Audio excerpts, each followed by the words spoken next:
Ladies and gentlemen, welcome back to another episode of the MylesHighClubPodcast. I'm your host, Myles. This is episode number 46. And yeah, we sound a lot better. Well, I hope you guys think we sound a lot better. It's new mic day.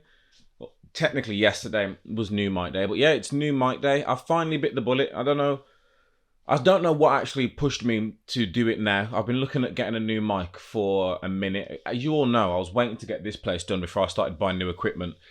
This has been done for a few months now. Wanted to treat myself to a new mic. I was originally going to get a couple sets of mics off Amazon. And something just made me look on Argos for some strange reason yesterday. I was looking on Argos and I had this microphone here that was apparently really good for streaming and gaming and podcasts. Read the reviews.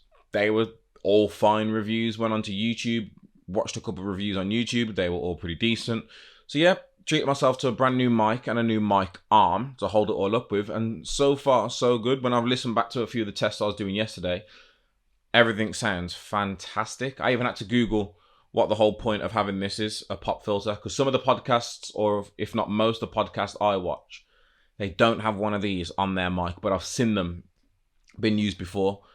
Apparently, it's a pop filter. It's when I pronounce my P's and my B's, it's meant to cut the sharp and loud pop noise that you get from it.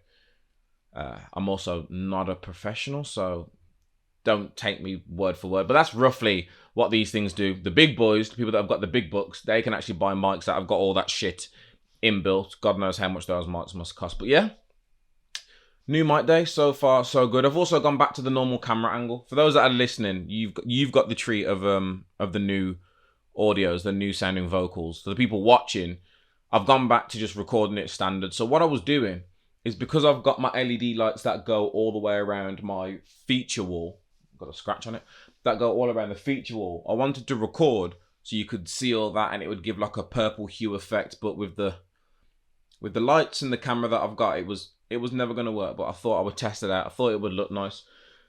But watching back, this is one thing I was lacking, is watching back the podcast. Anyone, if you ever start a project or do a project, watch it back. I should know this because all I do is edit videos for work and I watch them back. But the podcast, I stopped watching them back after a while for some strange reason. And I was like, not only is the sound quality crap, the video quality is kind of crap as well. And it's because I'm using the ultra wide angle, shooting it in full HD.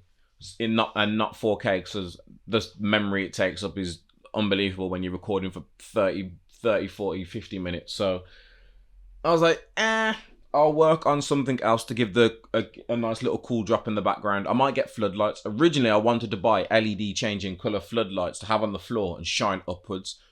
So that'll be my next attempt. I don't know when. I might put it on the Christmas list and see what happens. But get some floodlights in here. But for now, it's just me and the brand new mic. Today's episode is I feel like it's all going to be a somber episode.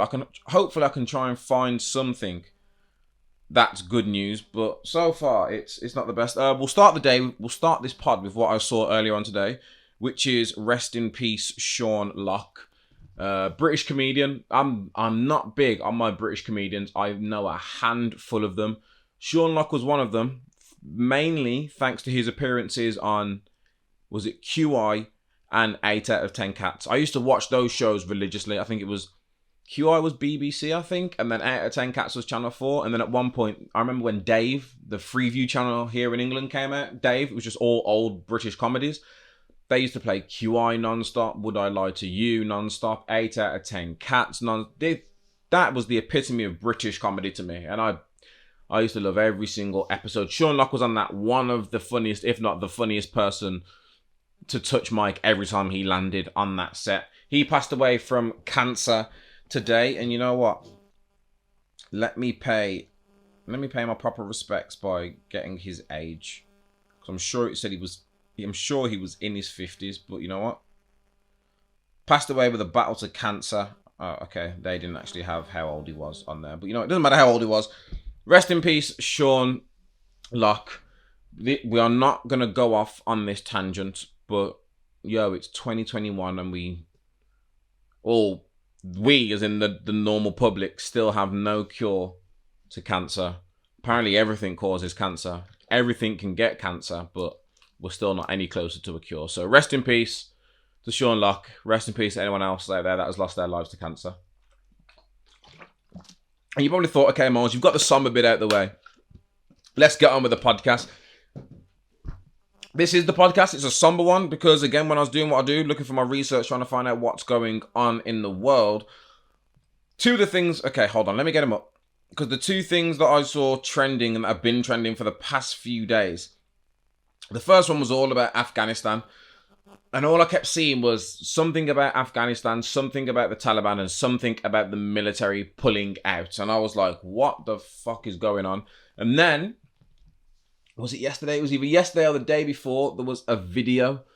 First time I'd seen the video. I don't know how many days it's been going around for, but there was a video of a US Air Force plane on a runway, I'm guessing, about to take off. I don't want to exaggerate, so I won't say thousands. It looked like thousands, but could have been hundreds, but I'd say hundreds or thousands of people. Majority men, which my friend Jade pointed out to me. I put that video on my story, and she was like, yo, why is there so many men? Where's all the women and children? Which... That then led me off on a whole nother tangent. One half of me was like, let's hope the women and children already got out. I didn't believe that, though. The other half of me was like, maybe they've already got the women and children and the men have just had to flee to save themselves. Who knows? Who knows? I wouldn't look down on the men anymore. Well, I wouldn't look down on the men for that. What's one man going to do against the whole army? So yeah, there's a Royal Air Force One plane, and the plane's pulling off, and there's hundreds and thousands of people just surrounding the plane. There's people climbing on the wheels, people trying to climb on the wing, people climbing on the side, hanging off the side. And with that context, you'd think to yourself, okay, it's a US aeroplane. Is this the Taliban that I keep seeing everywhere? No. Allegedly, from the look... Well, this is why I'm not too sure, because I saw a video of some guy, and it looked like he was running and cheering, so... Maybe there was a mixture of different people that were in there, but one of them definitely was cheering. The rest of them looked like they were trying to cling on to the plane and hang on to the plane. And then after I saw that video thinking, yo, what the fuck is going on? The caption said it's people trying to flee Afghanistan on one of the last US military planes that are leaving. So I was like, okay, maybe that is the case. And then after that, I then saw another video. No, it wasn't a video. It was a still. It was a video of the news, but they showed a still image. Apparently, when that plane took off, people were still holding on to that plane for dear life, trying to get to wherever that plane was landing. I'm imagining from the story they showed and the picture they showed, everyone fell off immediately, apart from two people who stayed clinging on until that plane was, I'm talking up. That plane was up to the point where the plane looked small. And then in this picture, there's just literally there's two red circles. And in the middle of those two red circles, it's just tiny little human-shaped shadows to show that these two people just either lost grip or let go in midair and fell to their death. And the only question, I've seen everything that's going on, the only question I had in my head was, what must you be going through? What must your country be going through? What are you scared of that would make you think, you know what, I need to do anything I can to leave this country? If that means I'm going to risk my life by trying to cling on to the outside of an aeroplane, because again, when you think about that, you're like, right, one, can I cling on to a plane? What is there to hold on? I don't know. We'll see when we get there. Two, how long's the flight? And I'm not trying to take the piss here. How long's the flight? You know how long it must be to hold on? Listen, what you need to take into consideration is, one, you've got to find something to hold on. Two, you need to know how long you're holding on to this thing for.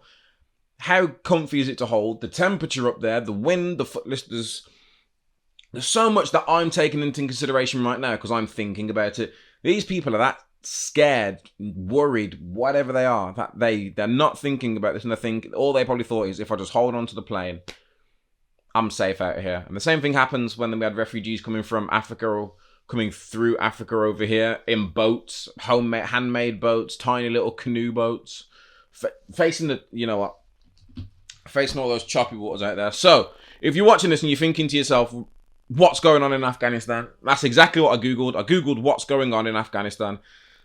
BBC came to the rescue with a story titled, Who Are the Taliban and What's Happening in Afghanistan?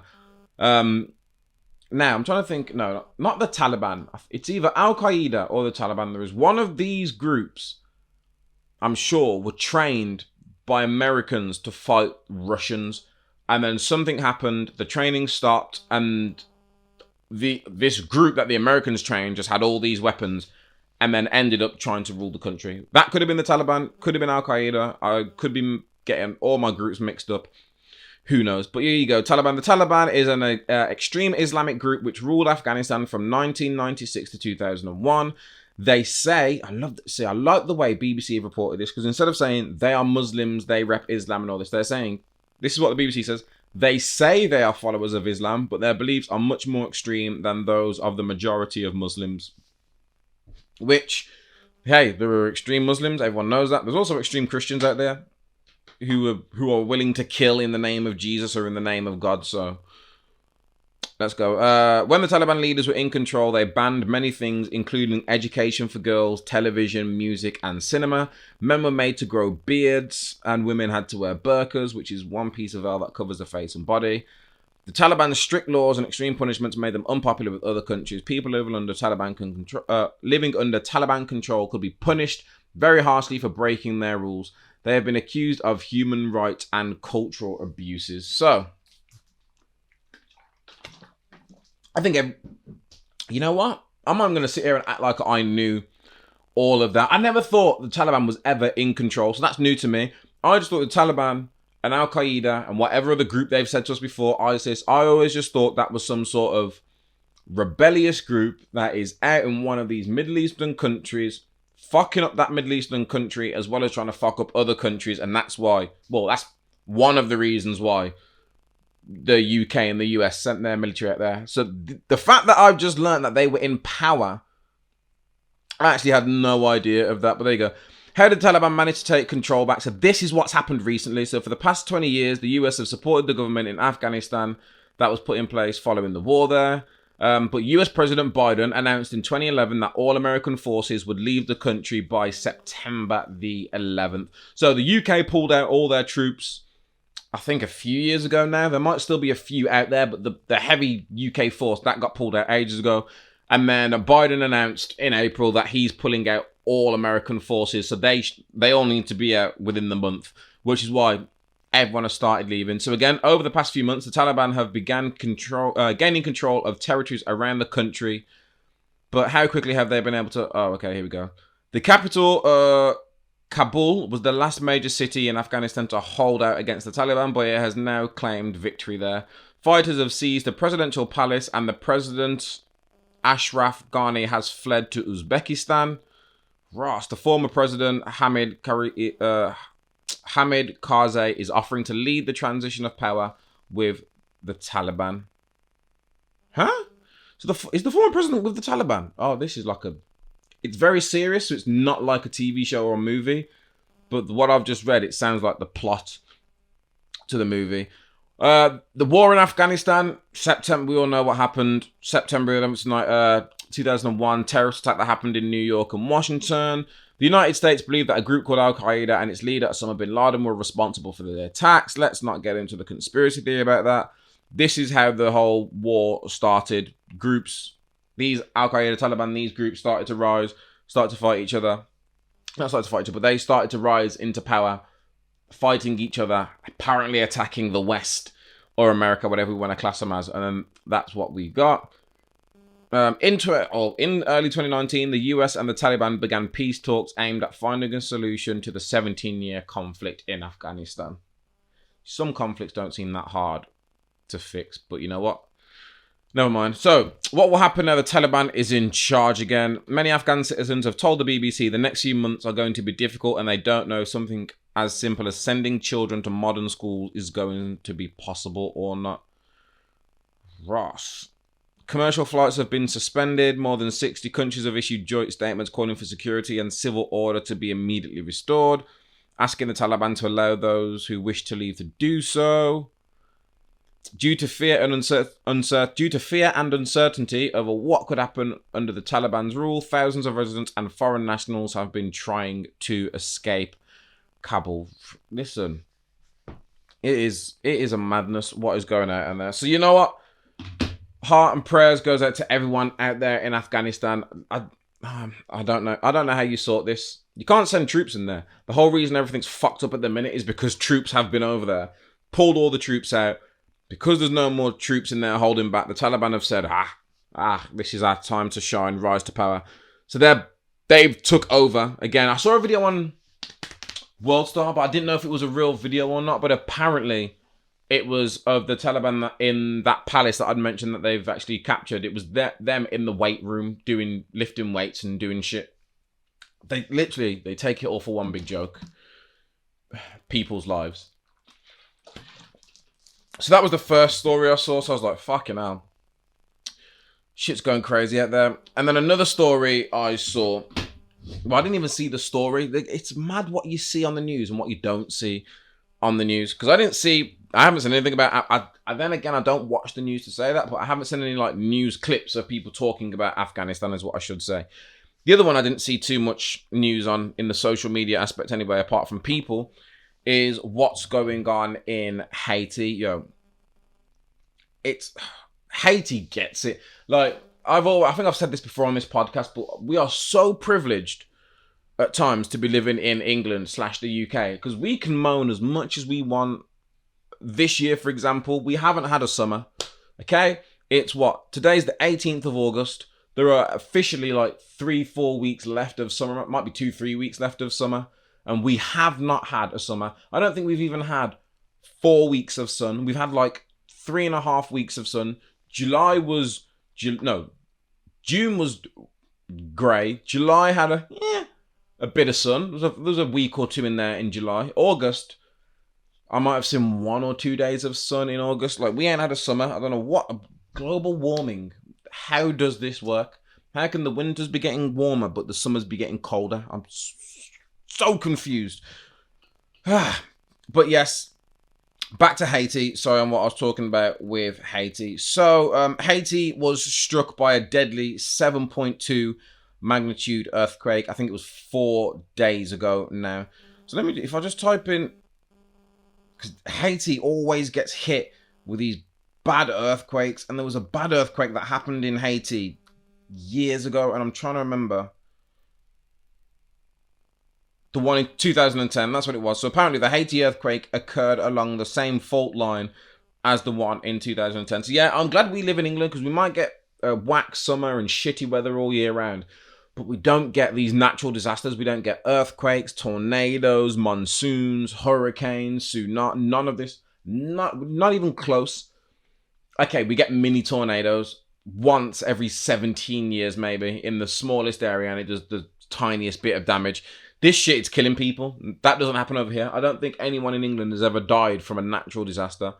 Not a rock slide. Well, rock slide possibly. But again, not a rock slide, mudslide, quicksand, tsunami. Any of those ones that I've just mentioned. A lightning bolt, like nothing. Haiti, it's always the beautiful countries. It's always the beautiful countries that are the most dangerous. And whether it's dangerous because of the people or because of the weather condition or Mother Nature, who knows. But yeah, powerful earthquake struck the Caribbean nation of Haiti, killing at least 304 people. That's what they reported on the 14th. I think it was a couple days later, they then said that more than 1,000 people have been pronounced dead. And then to make things even worse, there's currently a storm happening in Haiti right now. What is it called? Storm Grace? Yeah, Tropical Storm Grace has dumped heavy rain on Haiti just days after a tremor that's left at least 1,419 people dead. Churches have been flattened, so people are losing many of their sources of help. The death toll is now, this was as of 12 o'clock today, so I'm recording Wednesday the 18th. As of 12 o'clock today, Haiti earthquake death toll reaches nearly 2,000. It says a few dozen survivors have been pulled alive from under the rubble, but many are still feared trapped. Again, earthquakes must be one of the scariest things because again, you don't know who's there. We can have all of these fire drills and registrations to sign in all these places on a piece of paper. Yo, if you have an earthquake, that piece of paper's gone. No one knows who's in that building. I don't know if you were in the building. I don't know if you were late to work, if everyone came to work. I don't know if you stepped out for a cigarette. I don't know if you went somewhere for lunch. If you did step out for a cigarette, you might be underneath this building. Listen, I would hate hate to deal with it. So, you know what? Prayers go out to everybody in Haiti. There was a video clip going around of the tennis player Naomi Osaka. I think that's how you pronounce her name, because she's Haitian, or she's got Haitian in her. And a news reporter asked her about what's going on in Haiti, and she broke down. So I can imagine it's a terrible thing happening out there right now. So again, shout out and prayers to everyone in Haiti. This is why I need someone with me now, because I will just look at someone who's here and be like, do you have any good news? Give me something good to talk about so I can at least get some sort of good news out there. So I'm literally looking through my phone now, and the first two things: R. Kelly's trial begins over charges of sexual abuse. UK to take in 20,000 Afghan refugees under resettlement scheme. I saw something about this resettlement scheme where apparently they're taking 5,000 in the first month or year. I don't remember the period. And then the rest of the 15,000 will be sorted at a later time. Because people were kicking off trying to say, yo, there's no such thing as a later time with what's going on with the Taliban and everything over there. Like, not only, you need to sort this now and sort it quickly for your people. So, who knows? We will see what's going to happen with that. I can't find any good news. I'm literally racking through the searches that I've got to try and see if there's any form of good news out there. I'm trying to think if I've got any good news. I've got a new microphone. Hopefully it's all sounding correct. I've got my laptop now because this microphone's plugged into my laptop to record. So this is how it first started. When I first did the podcast, I used to record the audio on one phone with a lapel mic and then record the video on one phone. And then I have to stitch them together. Then I started using the Buds, my Buds Live. Was the Buds Live? Yeah, Buds Live straight away. I've been using them for about 4 or 5 months now. Or I was using them for about 4 or 5 months now. But I guess they're good. When I'm on a phone call, people can hear me clearly. I use them to record work videos. And no one ever complains about the audio. For some strange reason, when I wear them doing this podcast, I think it's because what I was doing is instead of just recording through my buds, I was recording through the buds and the phone. So there was like this feature where you can record through both. I did that thinking it's going to blend the audio and give me the perfect audio. That might have distorted it a bit more. But again, from all the tests that I was doing with this, listening to me talk with this, it seemed like it was going to be it seems like it's going to sound really good. So fingers crossed this all sounds really good and this is a much better audio experience for everybody out there that's listening to the podcast. And thank you very much for listening. Oh, I always do this at the end, so let me remember to do it now. Don't forget to like, share, and subscribe right now. If you're listening to this right now, just click like so you don't forget. And then click subscribe or follow or favorite, depending on whatever platform. And if you can, just press share, Facebook, to your friends, send it as a text message, send it to your WhatsApp group. Just help me get it out there and beat these algorithms. I've got nothing right. I can't find anything good to talk about. The news is all crappy today. So, straight on to What's on the Box, the weekly segment where I talk about what new TV shows or movies I have watched in the past week and talk to myself and you guys, I guess. And this week, it's something called Pray Away.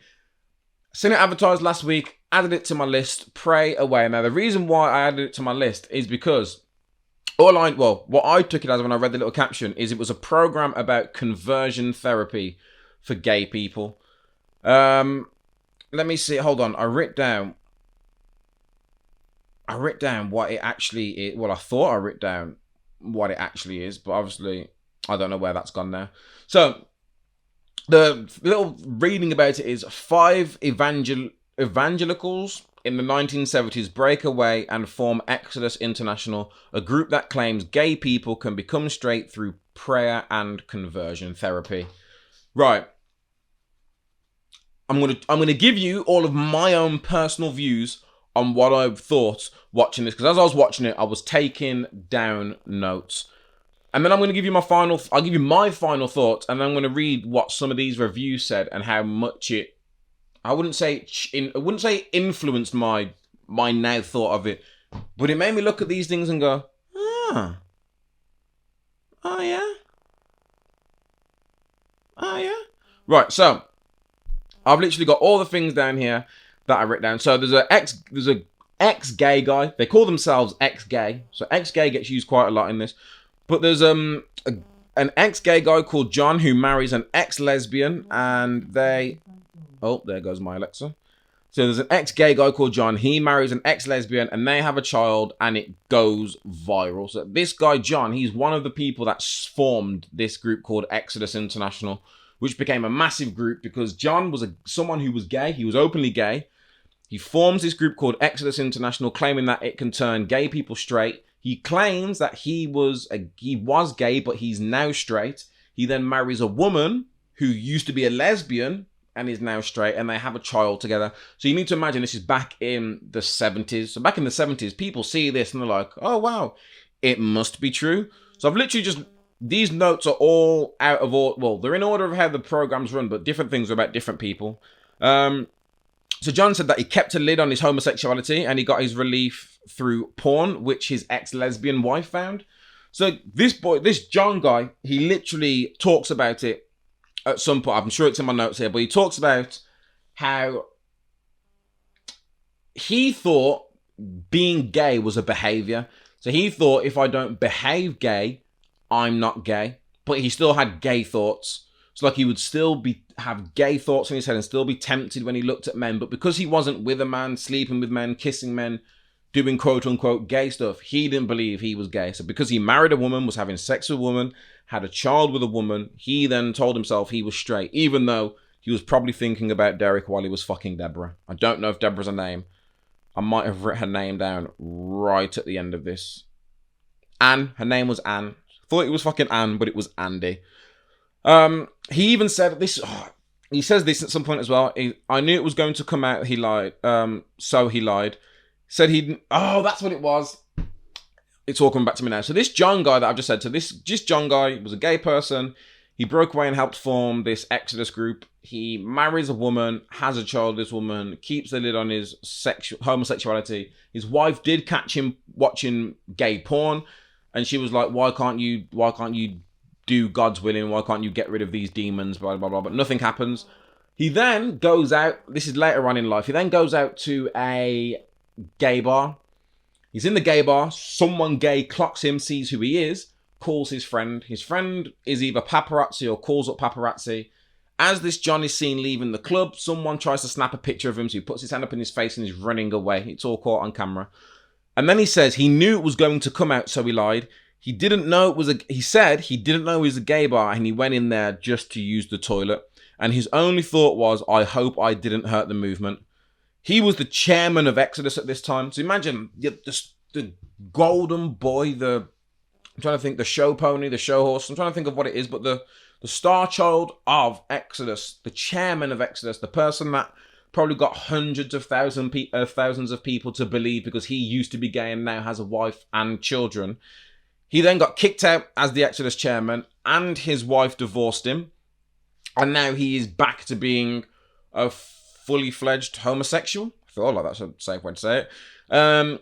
Again, throughout this, people that are in Exodus say to be gay, you either suffered bad parenting or physical/emotional abuse as a kid. And if you can get over that abuse, you won't be gay.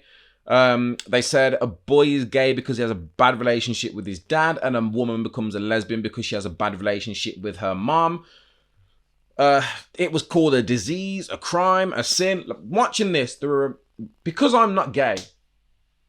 I don't know if that's a shock to anyone that's watching this. I'm not gay. So because I'm not gay, most of these things don't register to me. Like, I've never heard of some people say, oh, you're gay because you've got a bad relationship with your dad, or you're a lesbian because you've got a bad relationship with your mom. I have heard the whole women with daddy issues tend to be a bit more promiscuous. I don't know what promiscuous means. I feel like promiscuous is a nice way of saying slutty. So, yeah, take that as you will. But there was another group as well called the Living Hope Group. The Living Hope Group, similar to Exodus, the Living Hope Group took in young, gay conflicted Christians. It's all to do with gay conflicted Christians. It's the one thing I haven't mentioned yet. Exodus is big on the religion and the Christian side of it. But yeah, the Living Hope group, one person talks about how they were not allowed to talk to each other outside of the group or even have each other as friends on Facebook because the executives and the higher-ups at the Living Hope group were worried that they would meet up and have sex. One girl's mom, and I think the guy's called Ricky, who was the leader of the group, they made her quit softball to avoid being gay, and they sent her to a Christian college so she wouldn't grow up and be a lesbian. There was another person in Living Hope. Again, they're on camera saying this. She's on camera saying that people turn into lesbians to avoid being hurt by men. There's a woman who was a lesbian who then turned straight, but then at the time of this documentary that we're watching, she's back to being a lesbian again. She was talking about how she was hurt by a man, and to avoid being hurt by men anymore, she became gay. Like it's a choice, who knows? At Living Hope, they taught girls to wear makeup and to help them connect with other girls and become more feminine. They got guys to play football with each other to connect with other guys and become more masculine. Here's my issue. This is America. So when they say football, they mean American football, which is like the padded version of rugby.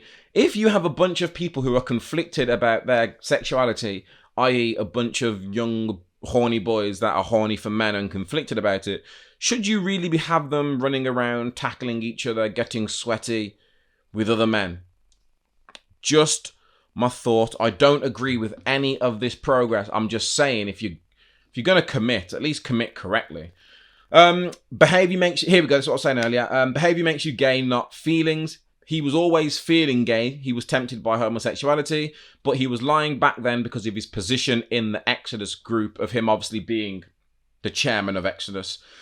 We then learn Exodus started getting more, this bit for me was interesting. Exodus started getting more political in 2003.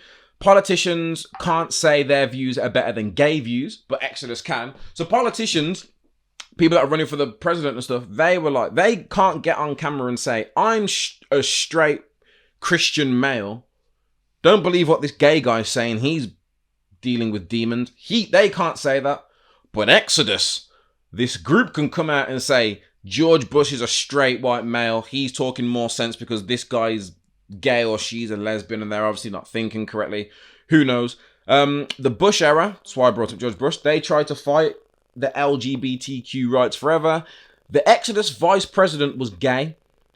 After this is literally what I've written. The Exodus vice president was gay after they got rid of the other gay guy.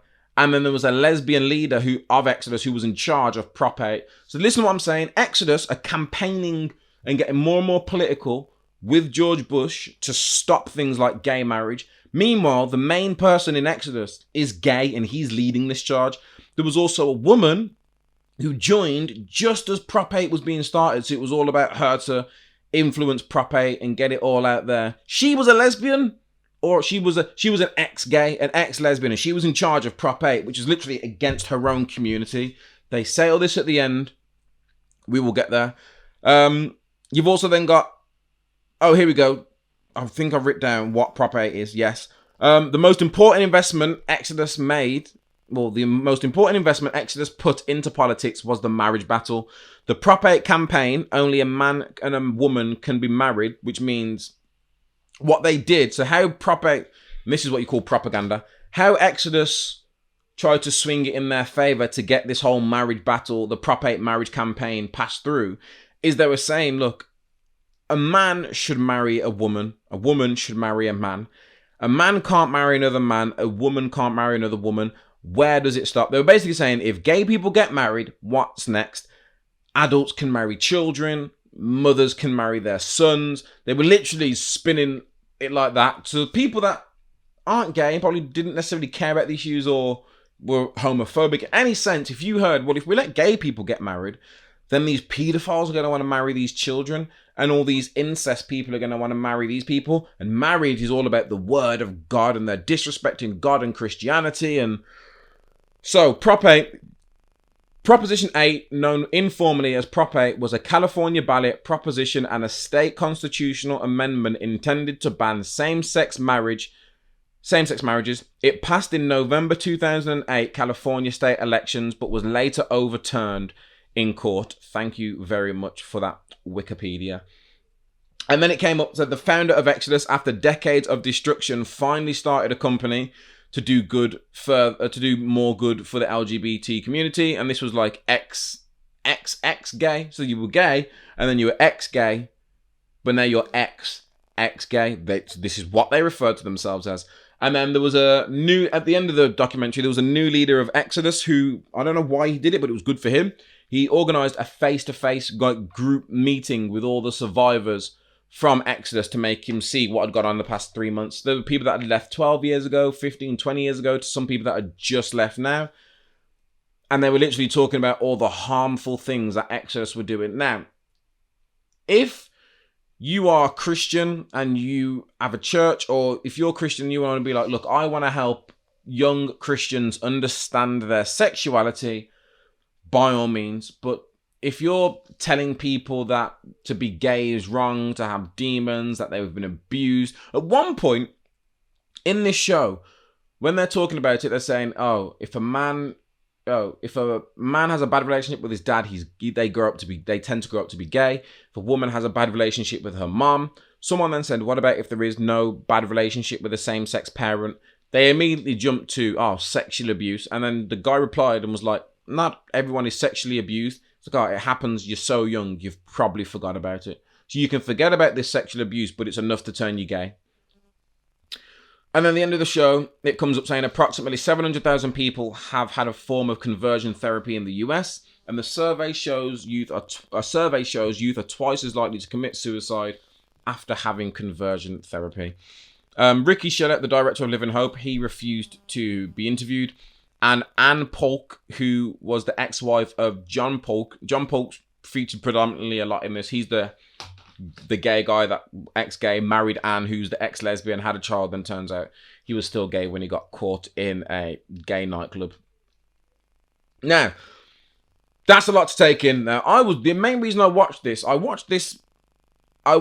one reason in particular, and it was to learn more about conversion therapy. When Trump was either running for president or when he was president, I remember seeing something about his second-in-hand, Mike Pence, being for conversion therapy, but also shock conversion therapy. Then when I read into it, shock conversion therapy was literally using like electrical currents to try and shock the gay out of people. So they would sit them down in front of a TV or some material, and if they started getting turned on by homophobic material, they would shock them to sort of put in their brain, gay, pain, bad, woman, no pain, good, which is fucking ridiculous. That's the only reason I watched it. So here are my biggest takeaways from this Netflix show, and these are all my takeaways I wrote down before I saw the reviews about this documentary. So the first thing I actually put in here is you don't actually learn or see anything about conversion therapy. It's called Pray Away. Exodus is all about this group that's all about conversion therapy. They do nothing but advertise this as being about conversion therapy. Not once do I even think you hear the word conversion therapy. You don't see it. No one, that doesn't show you like the effects of what the people are thinking. It doesn't touch conversion therapy whatsoever. Religion plays a big part, and it's not touched on nearly enough. Like, religion plays a big part when every time they talk about Exodus, it's in a church. They're talking about Christianity. They're talking about God. But they never, I don't know if it's Netflix, the people that did the documentary, even the people that were part of Exodus that have reneged on that and are now against Exodus, even though they were part of it and helped it build and helped it destroy how many people's lives. They don't really talk about how bad religion, I shouldn't say how bad religion is, but they don't talk about how the effect or the contribution that religion had on things like conversion therapy. And all the people leading the charge were gay. All the people leading the charge were gay, pretending to not be gay and to lying to everyone about it. The leaders of Exodus were all gay. They were all gay, pretending to not be gay, lying to all these straight and gay people because of the position they were in, the money they might have been making. They didn't want to make God or Jesus look bad. I don't know. But I was like, you know what? I'm not gay, so I was like, I wonder what gay people thought of this. And the only way I thought I could find out what gay people thought about it is I was like, let me read reviews, because I'm assuming the main audience for this was gay people. So I'm going to read a lot of these reviews. I'm going to read them all. I've only got a few reviews. I'm going to read them word for word, and then I'll talk about it. The documentary was less about conversion therapy and more of a where are they now for truly awful people. I felt that only one or two of them even began to grasp the reality of the damage they've done. That was one of them. Agrees with her, not about conversion therapy. It was more of a where are they now. It literally was. Everyone that it follows is someone that was part of Exodus, leading the charge, and it was just showing you, oh, where are they now? Oh, look, we're in gay relationships, we're married, feel happy for us. Yep, when you're watching it, no one cries, and I'm not saying they should cry. But the shit that they said and put people through, and the amount of young people that took their own lives because of the shit they were saying and pushing, not one of them looks sad. Some of them say they're remorseful. They're like thinking about it now. I'm just like, oh, but they don't seem remorseful. One of them sat in what looks like a big, massive mansion. Not saying he made all that money from Exodus, but if he did, I can see why he's still happy about it. This is another review. The elephant in the room is religion, not conversion therapy. I mean, it is only the religious people pushing conversion therapy. There wasn't any speak of conversion therapy not being tied to religion. Everything was tied to religion. Exodus was tied to religion. Living Hope was tied to religion. Everything was aimed at Christians, young Christians, gay Christians. Everything was aimed at Christians. It's very religious. Next review. Where were the people destroyed by conversion therapy? The families torn apart by the hate and rhetoric of these organisations. The decades of harm and blood caused by the people in this filth. It felt like the whole point was a glorification of these horrid people, like we were supposed to feel sorry for them for the decades of misery they caused. Couldn't agree more. You don't see anyone that was negatively affected by this. All we see is a bunch of people who led the charge, benefited from this until one point when eventually after 10, 20, 30 years, depending on when they dropped out, then saw the light of day and decided to go back. Like, what? None of them say that they did anything. None of them said, oh, I've done nothing but give back. I think one person created a Facebook group where he tries to look after ex-gay people. But again, it's the rhetoric that they were putting out and the stuff that they were saying, ridiculous. Next quote. So many children and families have had their lives torn apart by conversion therapy, but instead of telling their story, this documentary focuses on the terrible people who caused that harm. Listen, fuck all the people in this documentary. I couldn't agree. Now, when I started reading all these things, I was like, that's a good point. We didn't see any conversion therapy. We didn't see or hear from anyone that was affected by going through conversion therapy. All we see is all these people that were in charge, leading this, pushing that rhetoric, was just seeing what they did and how they feel bad now. But what they're up to these days? Is it this one? There was another one. There was another review. I haven't got it written down. There was another review talking about the reason they dislike this documentary is because when they talk about Exodus closing down, it like cuts to it pans like a shot of a church and they're playing somber music and they're like, yo, it's like you want us to be sad that Exodus has had to shut down, considering what the fuck they've been doing for the past 30 years. And this is the last quote. Others have said it here. It's a where are they now? With no explanation of their behaviours. It's told on the behalf of the people that did the most harm to the LGBT community than anyone else. These weren't conservatives. These were our own people, for their own personal and political expediency, decided to hurt the community they were trying not to be a part of.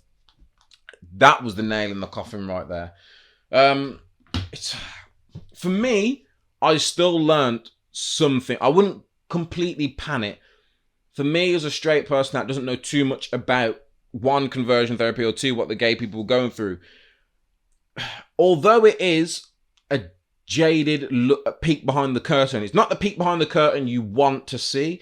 It's still a peek behind the curtain. And what I mean by that is, it's like seeing a documentary on Hitler, apart from it's like someone that was Hitler's left-hand man doing a documentary and he's telling you everything that happened, but from the Nazi side of it, all the killings, you'd be like, shit, I never knew this happened, but I don't want to hear it from his point of view. I don't want to hear it from the person that did it. Again, yes, I'm hearing things that I wouldn't hear if I spoke to the victims. You do need to get both sides of the story, but it does appear as if they are glorifying the people that are involved in this. Again, you don't learn about conversion therapy. I had to Google what conversion therapy is because I'm still not any closer to knowing what conversion therapy is.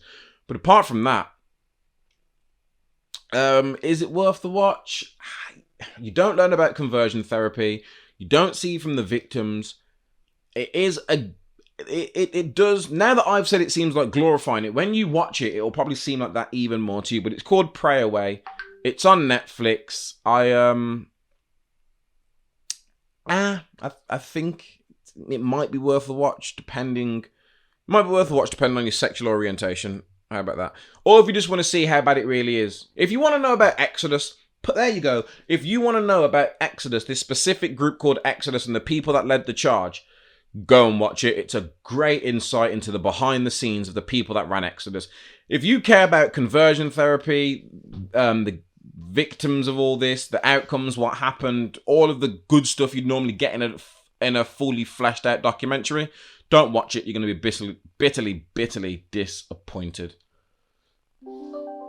I should really put this flipping laptop. I thought my laptop was on mute. I'm still at work. Well, I'm on the clock. I'm on the clock, you see. But yeah, that was Pray Away, and I think that might have been the only new thing or the only worthwhile thing that I've watched that I feel like it's worthwhile talking about. It's Wednesday, so as soon as I finish this, Disney Plus, episode 2 of What If. Can't wait for it. I actually don't even know what this episode of What If is going to be. I'm sure I spoke about the last one, so I'm not going to go into it and talk about it again. You guys all know how geeky I am and how I get with stuff like this. What can I say? I can't help it. Right. Oh, it might be the Star-Lord. Is it the... Here we go. Yes. So, episode 2 is What If T'Challa Became Star-Lord? The rough and tumble space pirates known as the Ravengers abduct T'Challa instead of Peter Quill. Oh, just knocked the mic. Hopefully that doesn't sound too bad, because I didn't mean to do that, but we'll see when I listen back to it. Anyway, this has been another episode of the Myles High Club podcast. I've been Myles. Make sure you like, share, and subscribe if you haven't already. Until the next time, peace.